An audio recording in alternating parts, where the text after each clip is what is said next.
Welcome to Manifesting Through Motherhood. I'm your host, Lindsay Williams, a self-development mentor, entrepreneur and author, dedicated to helping busy mums like you manifest success, balance and create passive income on your terms.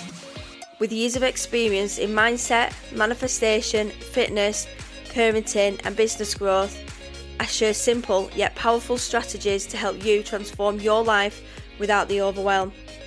If you're ready to up-level your mindset, build a thriving business and create the life you truly deserve, you're in the right place.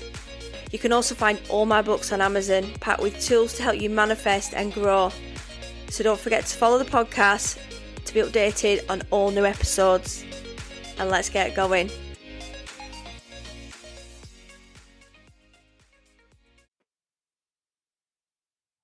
Welcome back to the podcast. We have a guest on today.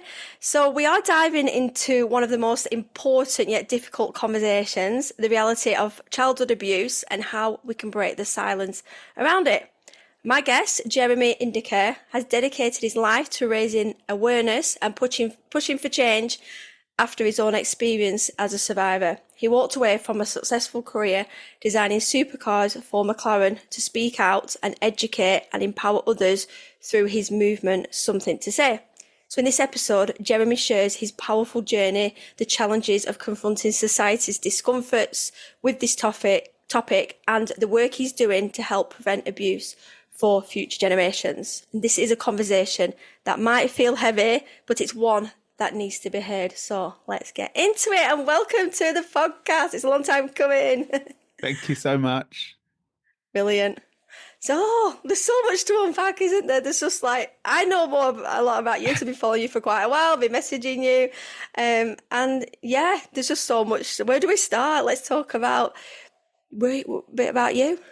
So it's nice because obviously we've been messaging on Instagram for a little while and exchanging some voice notes, and every time I put out a podcast, you very kindly give me some like feedback and response on it, which is so valuable. And the reason why it's valuable is because I'm trying to do something unique and new and different with this, because it's the topic that we don't want to talk about, we don't want to go near, we don't want to even consider that anyone would ever carry out any type of abuse to a child or a young teenager. We don't want the world to be like that. But ironically, it's one of the main things we never ever want to happen to our child. So we have to talk about it. So we've got this, on one hand, we're not talking about it because it's too uncomfortable. But on the other hand, it's like, but to ensure that our children stand the best chance of avoiding this throughout their childhood, we have to talk about it, because no problem was ever solved without a conversation about it first.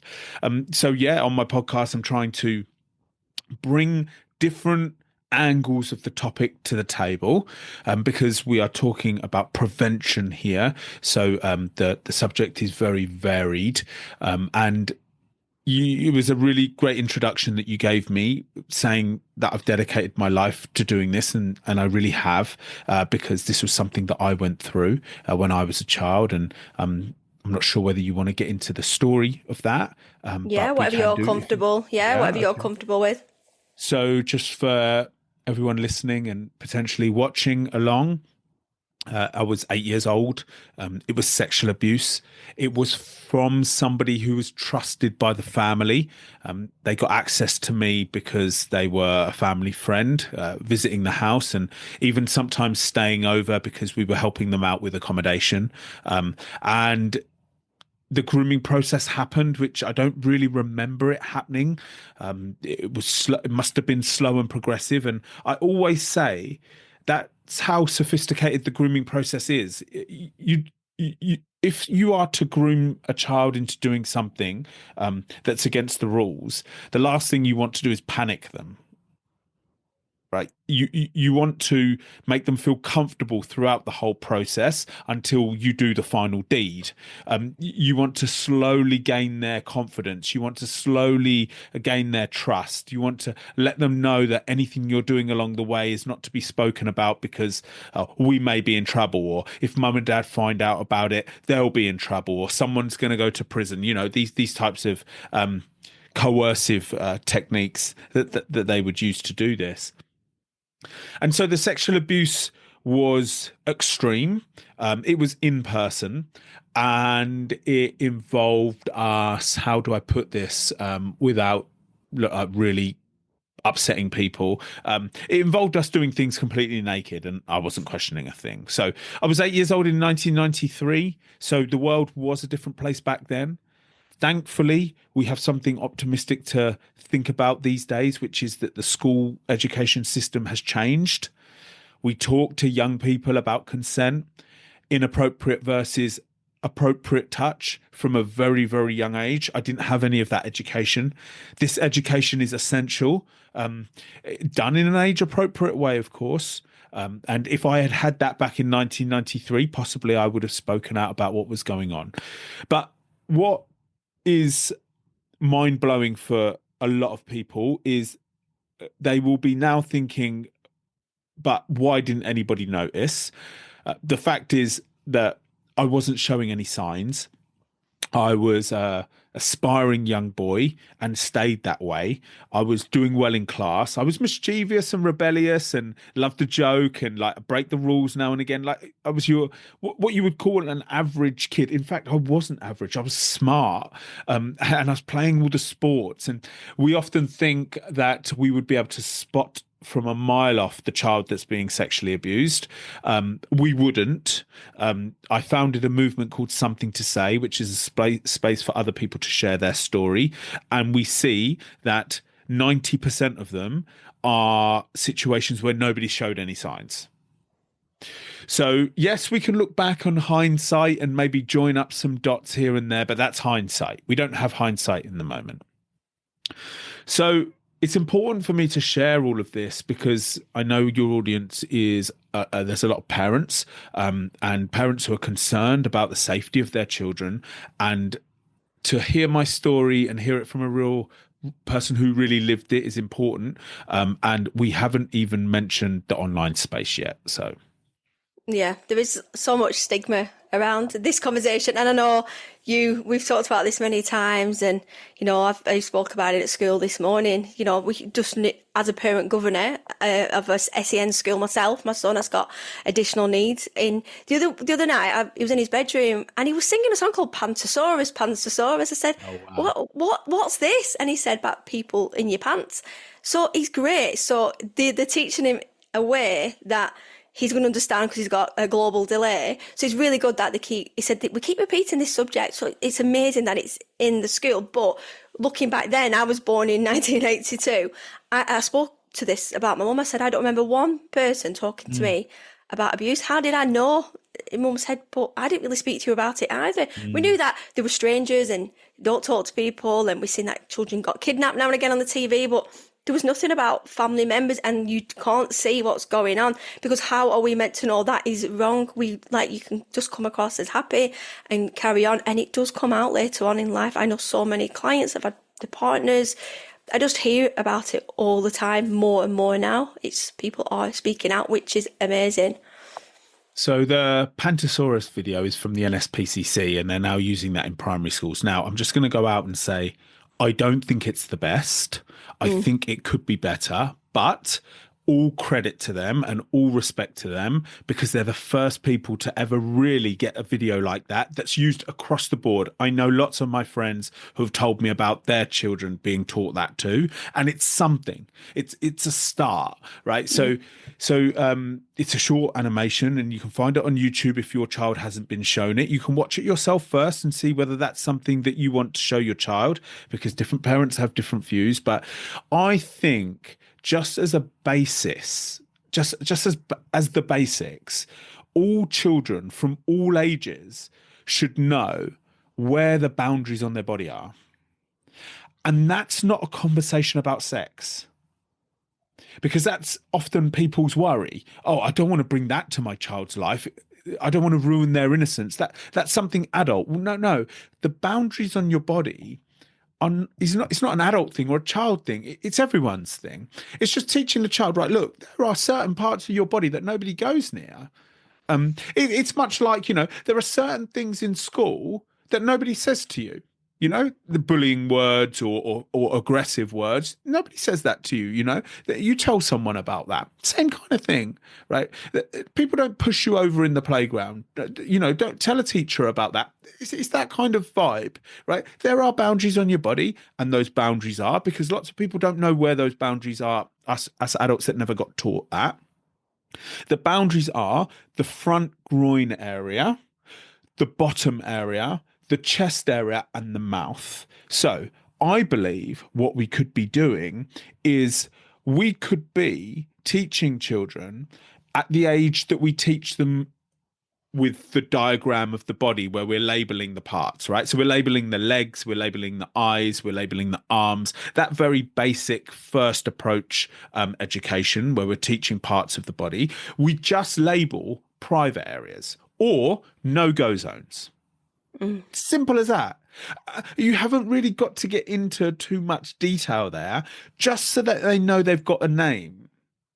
Now, some parents like to actually use real names for genitals. You do you. If you want to do that, do that. If you don't, Yeah. don't worry. That's up to you. That kind of decision is up to you. There are pros and cons, I believe, to doing that.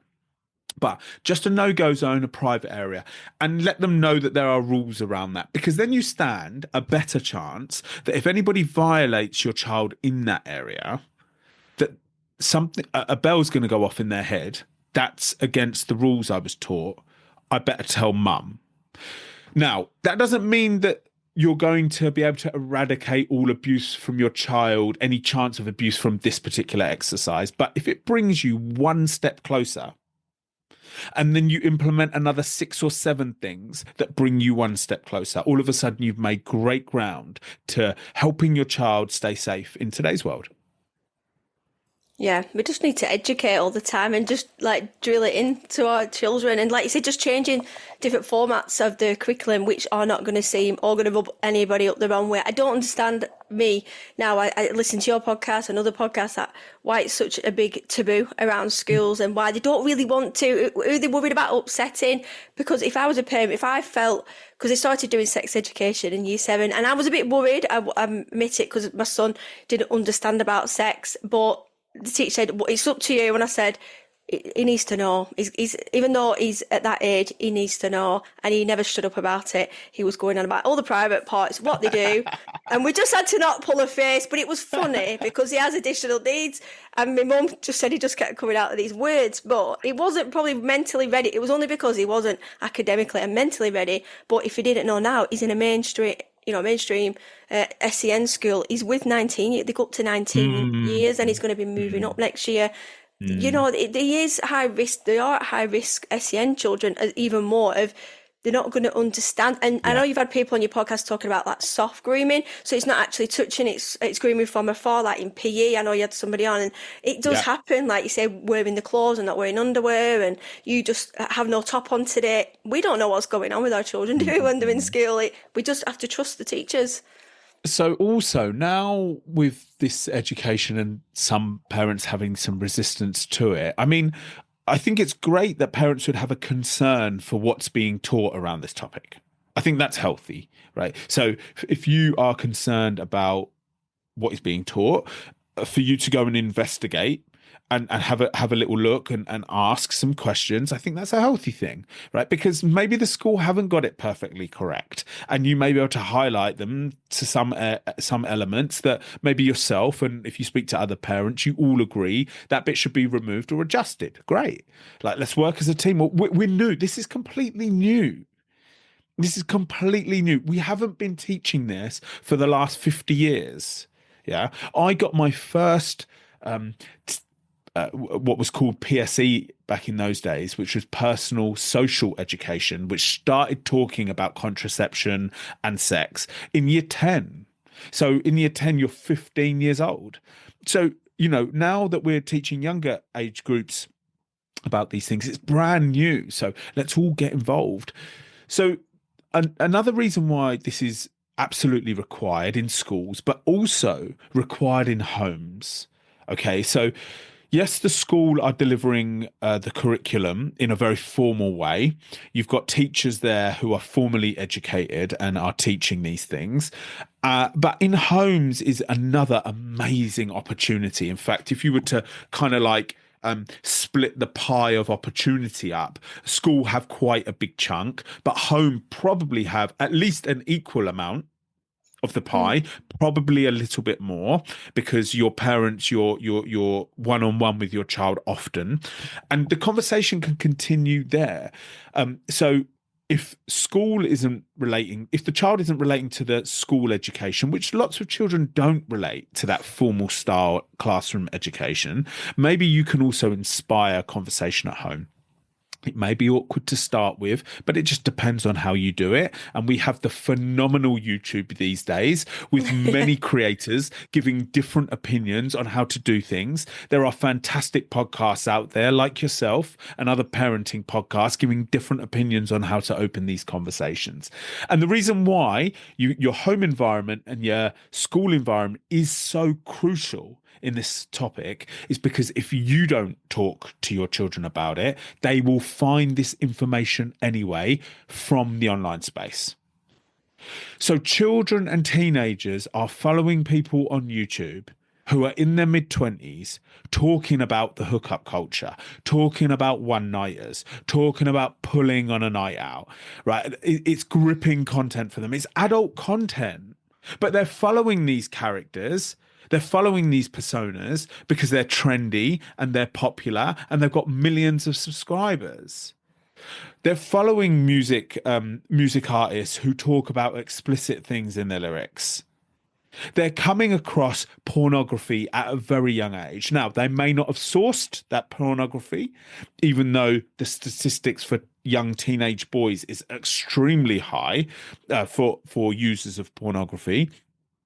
Prepubescent children, even if they haven't sourced pornography, they're coming across it because it's even like videos are shared in their WhatsApp groups, or videos are DM'd in their Xbox groups because it's funny or it's extreme or it gets a bit of a laugh. So you can't get away from it now in the online space. Now, Yeah. in mine and your day, if you were going to want to watch something which was certified for over 18s, you had to have fake ID and sneak into the cinema. I didn't look 18 when I looked 18. You couldn't get anything over 18, right? Or you stayed up past 9 p.m. and you got some more adult content on the TV, but usually there was only one TV in the house and the adults were controlling that past your bedtime, right? But now there's no real limit or there's no No. real restriction on content online, or on Netflix or on Amazon Prime, any of those streaming services. You don't need to put any kind of age verification on to watch a film which has got is heavily themed with sexual narratives. So with all of this, and all of this content is forming our child's brain and perception around this topic, and we need to intervene, because otherwise they will learn by themselves from this content. Now, let's pull this all back to the prevention of abuse and the reason why it's important. It's because we want children to know the correct rules. We want them to know the correct boundaries. And these music lyrics and these YouTubers who are talking from an adult's point of view, which should only be consumed by adults, are discussing and promoting boundaries for adults, not for children, right? So it's important that we help children in this digital world. And just to finish off, at your risk that you don't do this. It's at your risk, because your voice is an important voice in your child's life, and I hope you use it. Yeah, we do have to take responsibility. And we didn't have the things like you said when we was younger. We didn't have phones till probably like I was 16. And we've got Love Island, and the bodies are being, everything's so suggestive now. And my son will say, can I watch Love Island? But I'll say, absolutely no way you're going to watch Love Island. And he goes, has it got sex in it? And for him to come out with that, I go, well, no, but there's a lot of kissing. And he's like, okay then. So, but he's quite literal, but not a lot of children are thinking this is what you've got to be, because Mhm. sex is so different now, and the way we look at it from when we were young, it was quite taboo, and we was probably a little. Well, I think my mum brought me up on her own, and she was quite protective. But there's things I probably, I should have known more of, but maybe she just thought I probably would have known that, because I think it wasn't around like it is now. So they probably felt like there was no need, but people suffered in silence, didn't they? Like now, like you say, it's so ready, available. So can you take us back to when you first decided to break the silence and share your experience, and what was that moment like for you? So my life continued after the abuse finished at 10 years old. It went on for 2 years unnoticed and unspoken about. And I continued my life, got this amazing career, engineering, working around the world, had some great friends who I'm still friends with today. It's fantastic. And life is just going really well. You would have never ever suspected that something had happened to me in the past. Now, actually, now that people know what happened in the past, things like me being a high achiever is a often reaction to something where you've been exploited in your childhood. And there's many psychological reasonings for that. But high achieving is something that people don't really think about. I was excelling, I was smart, I was confident. But when I got to 25 years old, everything started to change. And I went on this journey wrestling with the memories coming back and trying to ignore them. What young man wants to speak about this kind of thing in his mid 20s? But eventually, I decided after these memories had turned to night terrors that I needed to talk about it for the first time. And that was to a close friend, and it went really well. His response to me was supportive, engaging, and he gave me my space to talk. He listened the whole time. He didn't try and make it about him. He didn't try to push me into doing anything else. But it just gave me so much confidence sharing my story in this way. And yes, it took 15 years for the memories to really start disturbing me. And this is common. We hear adults are usually waiting on average. One of the statistics that I've seen is 20 years on average to say something. Why? Because it's a can of worms, right? So you're now in your 20s or even maybe even in your 30s. I've even had people after my talks come up to me who are 50 and 60 and said actually they've never said anything to anyone ever, and I'm the first person that they're ever telling. Imagine kind Oh, of bearing that cross for the 40, 50 years that they did.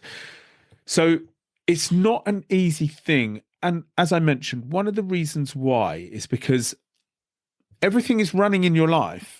You've got a job, you may have kids yourself, you've got a family possibly, or you're running a career, or you're just living life. And as soon as you say something for the first time, that all of a sudden kind of ignites it. So where are you going to go from here? What are you going to do about it? You're just going to say something to somebody for the first time, or now it's real. Now it's really real because you'd never talked about it. You'd never actually, your mouth had never said the words. It only was stored as a memory in your head. So this is important because often parents are under the illusion that if something happened to my child, they'd come and say something to me about it. And that's not going to be likely. It's going to be more likely if you've had great continuous conversations throughout their lives at home. It's going to be more likely if they've had great continuous education in schools. We mentioned those two pieces of the pie, right? So you stand a better chance, but still, it's quite unlikely that they're going to come forward. I use this analogy during my talks when I do teacher trainings, and I'm not going to give it in full here because I don't want to burn it away. Like people have to just come and get involved in my content, to find out these analogies that I've worked hard on. But let's say well, let's take a young boy. Let's take a 10-year-old boy who's playing FIFA on Xbox and he's playing it in the live environment. So there's a chat going on. He's got his headphones on and he's chatting away to various people around the world, all simultaneously. And somebody mentions to him that they had a deal for some FIFA coins and they wanted to message him in the morning, but like how they weren't online at that time, so how could they do it? Like, why doesn't he just give him his phone number so that next time the deal comes up, he can just message him straight away? Obviously, as a 10-year-old boy, free FIFA coins. Right, FIFA coins are like being bought a car for these young people. Do you know? You know, like it's so amazing. The phone number is handed over, and now all of a sudden, illegal pornographic links are being sent to the WhatsApp and messages of, if you don't open these, I'm going to publish that you've got them on WhatsApp all over your social media. Now, you would like to think that your son would be coming to you straight away with a problem like that.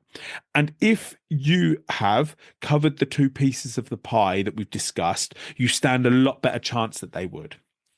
But it's more complicated than that, because we're thinking about it like from an adult's perspective. Think about the young 10-year-old boy's mind in that situation. That 10-year-old boy is in complete belief that he made a mistake. He broke all of those rules that the school have been telling him not to do. He gave out his phone number and he can't believe that he did it. But he was just playing a game at the time and this guy was just chatting in his ear and he was just like, yeah, oh 07, whatever. Yeah, whatever, mate, go away. Made a big mistake. But the problem is, if I tell mum about it, what's the first thing she's going to do? Tell you off. And take the Xbox away. Yeah, so. No more Xbox.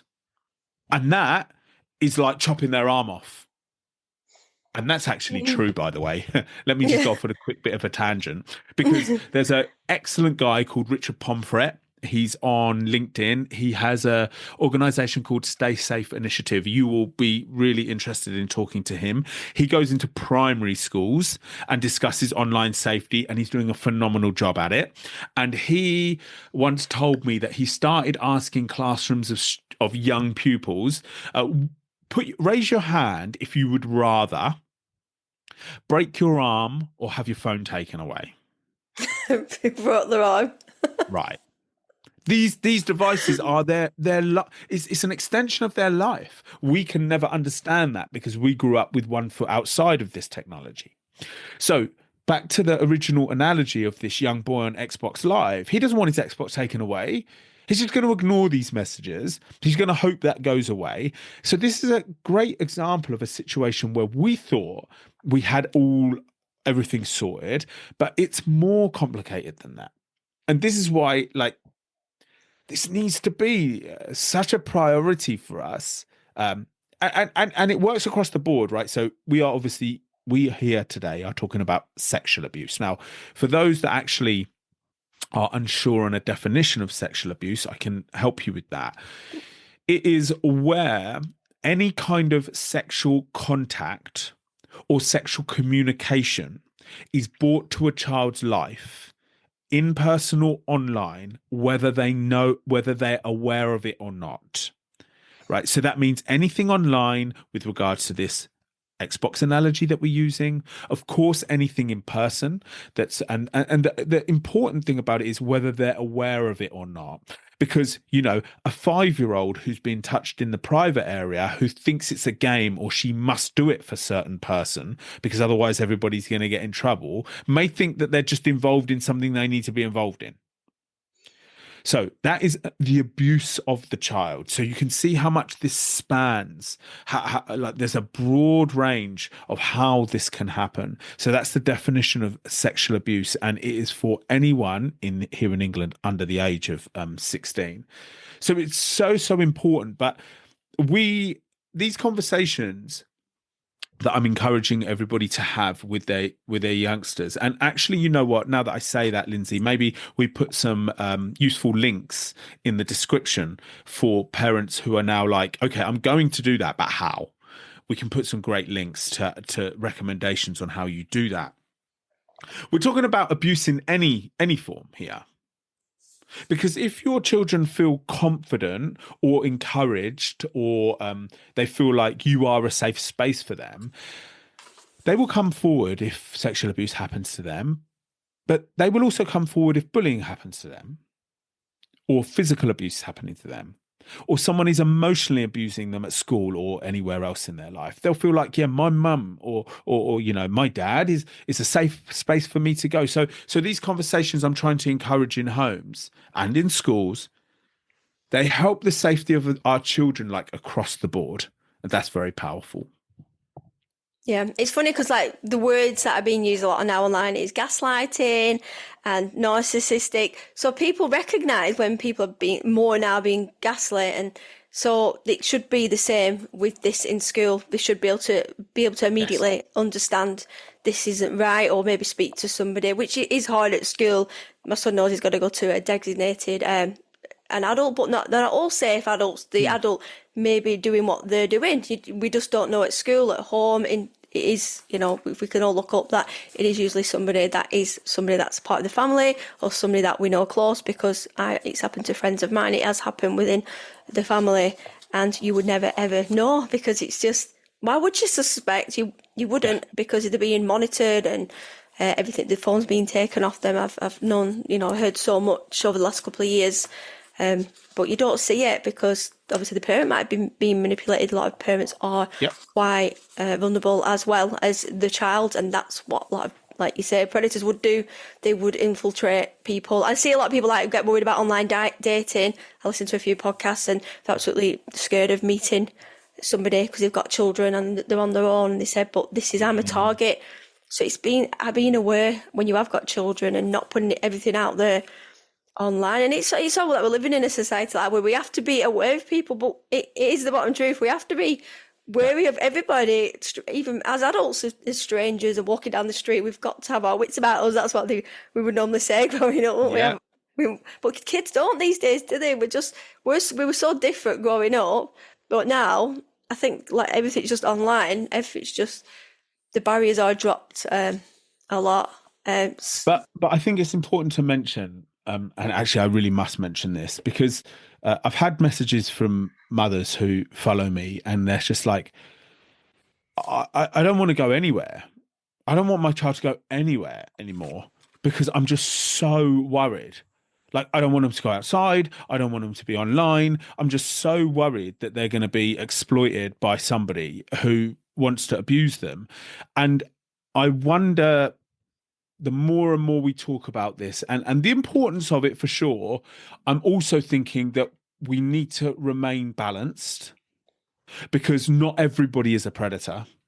And, just because your child walks outside of the door, they doesn't mean that they're going to be attacked instantly. I think that's very important for us to balance, because otherwise we could be doing more damage to our young people by saying that everyone out there needs to be considered as a predator. I mean, we're not gonna achieve anything by doing that. So the conversation is very complex. So if I've given you the impression that you need to be sitting down with your child and being like, these are the private areas on your body, these are the boundaries, if anybody goes near them, then just come and tell us and we're going to get the police involved, but just remember and like cause some kind of internal panic in the child, that is going to be disadvantageous for them. So when I go into schools, I actually speak to year 7 and above. Unfortunately, I don't have anything currently for younger age groups than that. I'm working on it actually. But for now, I go in and speak to year 7s and above. So that's ages 11 upwards. And one of the things that I'm very, very, very, very careful to make sure that they leave the room with is to feel empowered and confident. So it's not that they need to be fearful of every DM that they get on Instagram could be someone out to get them. What we're doing is equipping them with the tools and the knowledge so that they can make the correct assessments as they grow up with the interactions that they have.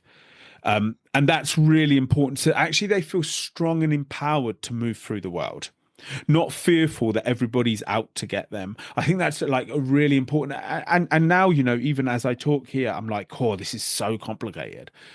It is, Like, because you could just like unpick it, and I love listening to when you go into schools. They're like one of my favorite ones. And then when you had the teacher on that give you the feedback, because you don't realize when if someone's giving you feedback, but it's almost when you start speaking to the learners, I get this visual impression of they're all really pent up tight, and then I just feel like there's this just like relaxing feeling as you come into the end, and the way you do talk to these students is just amazing. And even though you got that feedback, but what you was doing anyway previously, it's good because you was challenging them, but you was also being sensitive of their feelings. Because I was thinking of me in my school hall as that person, and I would be listening to every word at that age, what right. you were saying, and then obviously I would have been digesting it. And then I also was thinking, what I always think when you are doing these talks, how many children are going through things there actually having a giggle with a friend, and actually was too scared to speak to the friend. And I do hope you doing that, there will be children that would come out, students would come and speak to the teachers at the end of that's what you're hoping that they're taken away from that. But you can feel that really nice just ease when you come into an end. And I know you are sensitive to what you're saying, because we've got to be careful of not upsetting the school, and this is a big thing at the minute, isn't it? Like getting into school is one thing, and being able to openly talk about that, which we can speak about if you want to. Like, why is the resistance? Why is the resistance with schools? Is it the curriculum? Is it this? Are we, is this culture of like, we just can't? Why? This is the most this topic we have to talk about. It frustrates me. So I'm really pleased that you say that about the videos that I've released, the podcast that I've released. I decided to do that, and lots of people tried to tell me not to do what I did, which was record my sessions on my mobile phone that I'm delivering in schools and post them online. So the reason why lots of people said to me, Jeremy, don't do that, is because it's my product. Yeah. It's like, so they were worried that if I post it, what happens if schools just start using that podcast and just start showing it to their students instead of booking No, it? it's completely different, because I think you need to show a sample of what you're doing, because it's a complete delivery to different students. And Right. so a student listening to that is not going to take away from actually giving that eye contact. It's completely different. But I think it's important what you're doing that video, that recording is, I understand now what you do more, and how, Right. and I think from a teacher's perspective, or somebody booking you in the future would be able to say, this, you were very sensitive, so there's nothing you've done that you could have, upset anybody. And if they don't think that's right, what you're saying, then, it says a lot about them as well. These children, they're out of control, these teens now, aren't they? Even teachers can't control these children. Yeah. So we need outside people coming in like Yeah, 100%.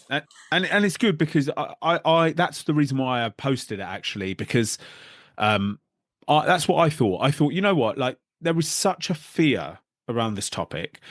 People don't bring me in. I've got people who've been following me for years, teachers, head teachers. They've been following me for years, and I know they're interested in booking me, but they're just so worried. Who's he going to upset? Who's he going to trigger? Is he going to be so explicit that he leaves students feeling more upset than when they came into the room? All of those fears, which are good that they're thinking about those things. But now that I posted the full session online, they can now just go and watch it.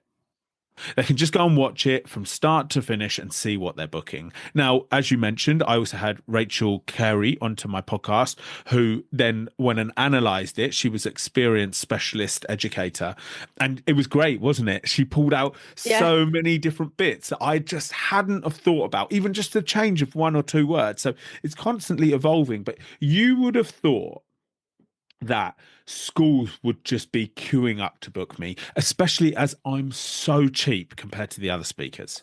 So cheap. Sometimes I'm half the other speaker's price. And we all agree, as a community, as a society, as parents, we agree that the best person to come and talk to our children and teenagers about knife crime is somebody who's held a knife, carried a knife, offended with a knife and done prison time and now is out and wants to talk about the regrets that they had going through that process. I mean, you couldn't think of a better person to speak to students about knife crime than that person.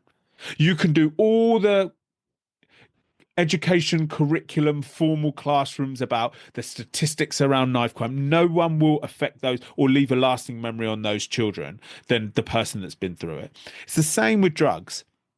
If you want to deter children and teenagers from getting into drugs, taking drugs, getting involved in crime around drugs, the best person for you to bring in is somebody that has been addicted to hard drugs, lost everything through that, went to prison for something around that crime, and is now out, regrets what they did, and needs to tell the story to deter children from that. They're the most powerful pieces of information we can give to children.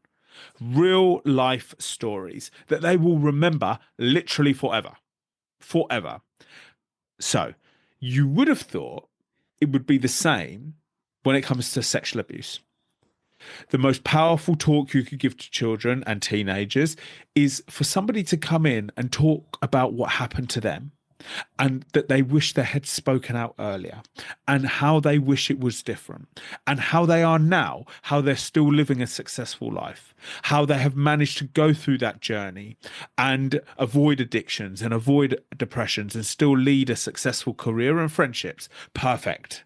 That's just common sense. But with the sexual abuse situation, it's different. With the knife crime and drug situation that I've just spoken about, these speakers get paid lots of money to come in. And they're in all the time. But sexual abuse, the school is scared. The school is worried. The school is fearful.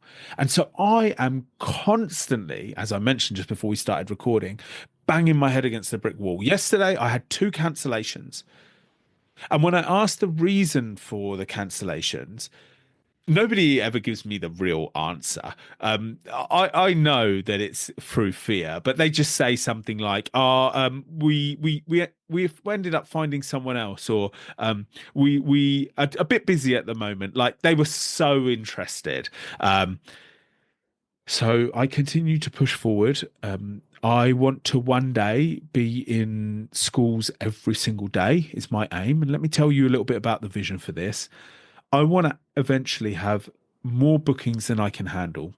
And when I get to that stage, what I will do is I will rent big theatre halls in the major cities. And I will say to all the local schools, on Monday, I'm doing year 7s. On Tuesday, I'm doing year 8s, etc., etc. Bring your students to this place. It's £1 a student, right? So now I can cover 3,000 year 7s in one shot. And we will get every pupil in a school or college spoken to within a couple of years. That's what you're going to keep doing, keep pushing forwards. And there needs to be like a new bill out, because it needs to be a part of the curriculum. And there is funding within schools. I know that there is funding, because if we're just going to keep skirting around this issue or certain issues, then the kids are going to continue to get being abused, exploited and groomed. And we're still going to be talking about this in 10 years' time till the penny drops. And then they're like, we didn't cover that at school. We shouldn't not be covering this now. I can understand it back in my day. I left school in 1998. I don't remember anybody coming into school at all. I remember watching the odd sex ed video. We all giggled, and I learned nothing from that. Yeah. We just all had our heads down. And I asked my husband, because my husband's like older than me, he's in his 50s, and he said, "Oh, we just watched a silly video. We were all giggling." But it's like, we weren't. It should have continued every year. My son gets it quite often. He repeats it every 6 months, and he's like, "I'm learning about that again." And then we just have a little giggle because we know what's coming. And I do message his teacher and say, "You could have prepared me for like what's coming." She just laughs. She's like, "Oh, I'm really sorry, I forgot." So we just like, if we don't go on about it, it's quite funny. He does like pull it down, and then he'll bring it up again. But I am glad it's starting to. And this is like SEN, so if it's in there, it should be mainstream. Yeah. That is why I couldn't send my son to mainstream, because he is at risk. And these are the things I was worried about him being taken into toilet. He's very naive, and even just soft grooming, he is such a target for that. Mm. Maybe as he's older, he will speak out more, and I think he would, because there's things like you said about WhatsApp. He's had things that he'll come down and show me straight away, which is good, but not all children will Mm. do that. But that's only because he's Mm. quite naive and he does have no filter and he will just say things. He's not scared of talking about it. But I probably wouldn't have told my mum, because I would have been scared she'd have slapped No. me, threw the slipper at me and said, "Get to bed, give me your phone," because that's what it was back then. It was very black Yeah. and white, wasn't it? Like, we were just like, Yeah. "Get to bed," and that's it. And we were Yeah. scared. We had little luxuries when we were younger, didn't we? Not like now. Have you watched the Channel 4 documentary that was recently out about mobile phones? I'm not too sure. I don't think so. Okay, so you must check it out, and I would encourage your listeners to check it out Yeah. as well. So Channel 4 have released a 4-part documentary, which unfortunately I've only watched the first 20 minutes of, because we have a young baby at home, and my young baby is crying lots and not sleeping a lot either. So TV is something that we haven't got the luxury of right now. But I'm going to tell you the title of the program is called Watch Swiped, the school that banned smartphones. So again, sorry. I've heard about it. Yeah, I've heard about there's a school. Yeah. Okay, so sorry. Watch Swiped is probably what they want you to do. Yeah. So the school is banned. The school that banned smartphones is the title of it, and it's phenomenal. And actually, someone in my family who's got children in nursery, all parents were told to watch it. And the first 20 minutes that I watch, really, this is what we need to do. We need to get in the mind of a child, because otherwise we can't understand them, because they're completely complex and they're living in a world that we don't know anything about for their age. We grew up in a different world. And this documentary is about removing phones from these children's lives. And they do an experiment. They have to put them all in a box they have to put all their phones in a box for like 3 weeks. And honestly, they interview all these children before they have to do it. You should see them. Angry. Like, just completely anxious about it, first of all. But they obviously don't want to do it, but they're getting involved in the experiment. And I think one of the most powerful things in that 20 minutes that I saw that really made me understand a life growing up with a phone is, this girl said, when I wake up in the morning, I've got 2,000 WhatsApp notifications. That's from definitely all the groups she's in. Wow. And I think it was something like the presenter said, well, what's going to happen over the next 3 weeks when you hand in your phone? And she said, well, now I'm not going to know about everything everybody's talking about, the latest trends that I follow, the latest gossip, the latest things in sport. And I'm like, oh, that's how they keep up with each other. That's such an innocent thing. Like, our keeping up was when you used to get into school in the morning and walk around the playground chatting about what you watched on TV the night before. But actually, their line of communication or their connection with each other is through their phone now. And whether you like that or not, that's actually what's happening. So to lose their phone, they're like, oh, now I won't, I'll just be so outside of the circle. And that's how powerful it is. And it's only really when you get that insight from the child that you really understand that. Because before, you're like, oh, I'll confiscate your phone. If you do that, or I'm going to confiscate your phone's gone for a week, and the child is going absolutely crazy about it, and we're like, get over it. Well, actually, it's not that simple, right? We're thinking about it like adults, ancient adults, right? We're not understanding. We need to understand where they're at. We really do.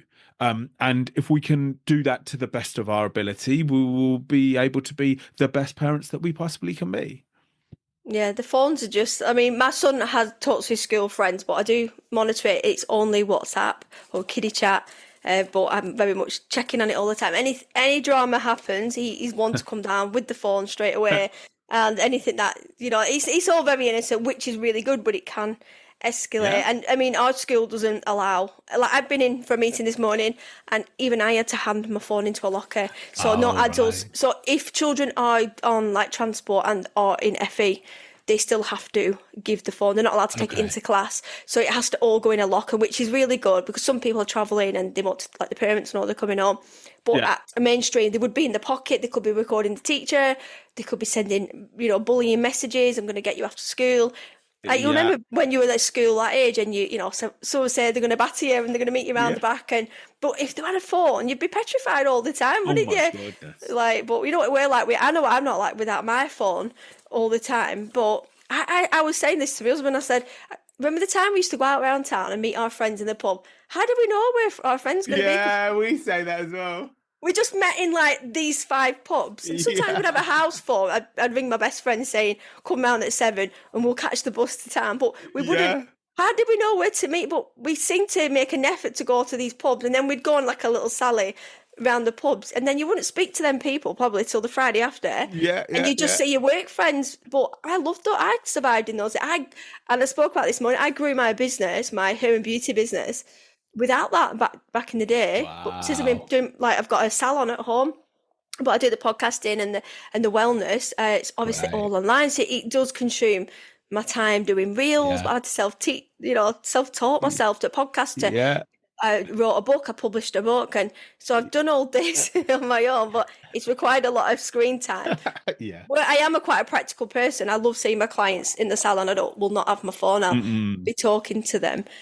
But it's just so crazy going forward. But yes, you've got a vision. So are you in any schools at the minute that you're coming up, and whereabouts are you based and anything? So on Thursday, I've got two sessions, one in North London in the morning, one in South London in the afternoon. So the first session is to college students, which is a completely different ball game because they are 16, 17 and 18. So they are very different. You can go a bit deeper into the topic. They want to know the details. So we go through all of that. They have some great questions as well. You want But to know yeah, the tea, don't they? All to the juicy interact with bits. they want to know all of that, right? They want to know the details. But when I go down south and then speak to the teachers, actually, you know what? Adults don't want to know all the details because it upsets them too much. Teenagers are a little bit different, so I hold back a little bit more with the adults. I've only got an hour with the teachers in the afternoon, which is a very short amount of time, but I've actually ended up creating pre-resource and post-resource so that it's not just me coming and speaking for an hour and then just leaving. After I leave, I've got I leave them with a lot of work to do, almost like homework, if you like, to ensure that they learn everything that I intended them to learn and some further learning, because 1 hour is not enough to do a good knowledge base. So yeah, any parents that are listening and you're like, I want this guy in my kid's school, please contact me.